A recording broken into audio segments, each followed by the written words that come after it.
Hi, this is Maggie from Design Code Debug Repeat. Welcome to the channel. In the Problem Solving with Python Chapter 5 videos, we've been working on a text adventure game built with functions. I'll link the most recent version here, the one we'll be working with. In this video, I'm going to show you how to return multiple values from a function in Python. I don't teach this in my introductory Python course, so this isn't part of the Problem Solving with Python videos. I don't teach this because many programming languages don't support returning multiple values from functions. There are ways to get around this in most languages. You can bundle values together into a data structure, like a struct in C, an array if the values are all of the same type, or an object in an object-oriented language. But you can't return more than one separate expression as you can in Python. So here is the text adventure game, and it's quite simple. I'll put a picture of the little map in the corner. There are only 3 locations a player can actually visit. In the main game loop, a description of the current location is printed, and each of those descriptions are in their own function. The user's command is then obtained, and that's either to quit or to move in a direction. If it's to move in a direction, we find out the user's new location by calling this getNewLocation function and passing in their current location and the direction they want to move in. Now, sometimes in a game, a user might want to move west, for example, but they're not allowed to move in that direction, or they're not allowed to do it yet. Maybe they haven't learned a skill they need, or haven't found equipment they need. Maybe they can't continue with the game if they try to move in that direction. In this game, I have 2 locations like that. If they try to move to the cliff, they get a message that it's unscalable. If they try to move to the river, they fall in and are swept out to sea, and the game ends. We can see both of these locations handled in the visit field function. If they try to move south or west, a message is printed. I would rather not print a message in this function, though. It's a good practice to separate the user interface from the logic of a program as much as possible. Suppose I want to hook this program into a graphical user interface with a special window for messages. I would then have to change every single function that prints something to the console to make it send the text to the message window instead. That's bad design. It's much better if I handle the user interface separately. So what I'd like to do is return any message for the user from this function rather than printing it directly. But I can't do that because I have to return the location that they're moving to. So what I'll do is return 2 things from all of the visit functions. I'll return both a message and a new location. So in visit field, I'll add another local variable in the annotation and initializations, and I'll call it message of type string, and I'll initialize it to the empty string. Most of the time we won't need to send a message to the user. But when I do want to assign message, like when they fall in the river or try to scale the cliff, instead of printing that, I'll just assign the string to message. And then to return both the location and the message, I simply list both variables after return separated by a comma. The order doesn't matter as long as I am consistent with the order. So I'll type return location, comma, message.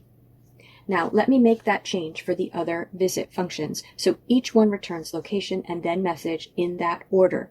And so I'm assigning messages if the user tries to scale the cliff or falls in the river.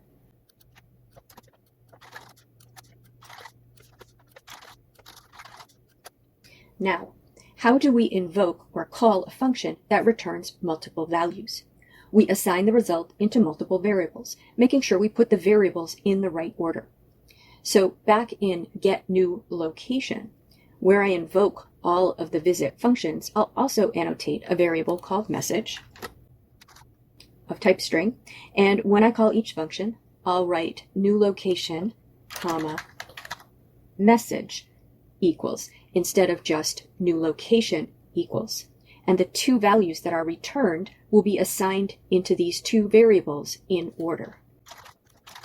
Now, I don't want to print the message in getNewLocation either. The user interface is in the game loop, so I'm going to return message from here as well in the same order, return newLocation, comma, message. And down where that's called, in the game loop, I'll annotate a variable called message of type string, and I'll assign location, comma, message, equals get new location. After that call, I'll check if message is the empty string, and if it's not, I'll print it. So if message is not equal, quote, quote, colon, and then indented, print message. Now if we run this, it will run just as it did before. If I try to move west from the field, I'm told there's an impassable cliff. If I move south, I go in the river and the game ends. The difference in the program isn't in its function. The difference is that now the human-computer interface has been concentrated in the game loop, with all of the back-end logic distributed among functions. This allows me to more easily modify the interface of the program if I want to. Now, one final thing. How do you annotate return type when there are multiple values returned? Right now, each function says that it returns a string, annotated with dash, close angle bracket, followed by string before the colon in the function header. What we write when we are returning multiple values is the word tuple with the list of values in order in square brackets.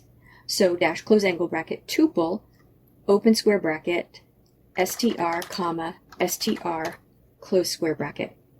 And this is actually what's being returned. At the console, suppose I invoke one of the functions with multiple return values. I'll invoke getNewLocation with a current location of field and a direction of W, which will result in the impassable cliff message and a new location of field. When I press enter, notice that I get a result enclosed in parentheses of field, comma, there is an impassable cliff in that direction. The parentheses denote a tuple. A tuple is a data type in Python, which is an immutable collection of various objects. If I type Alt-P to get that command again and wrap a type command around it to get the return type of the function, I get tuple. So when we return multiple values from a function, Python is actually packing them up into a tuple, returning the tuple, and then unpacking them at the assignment statement where the function is called. If we assigned it to only one variable, then that variable would hold the tuple that Python has packed up with the multiple values. I do think this is pretty intuitive if you already have a good understanding of how value returning functions work. You can download this code from my GitHub repo if you'd like to play around with it, and you can also download earlier examples of the program if you'd like to try making the changes I've made here yourself. The earlier examples are in the Problem Solving with Python Chapter 5 folder. As always, have fun and keep coding.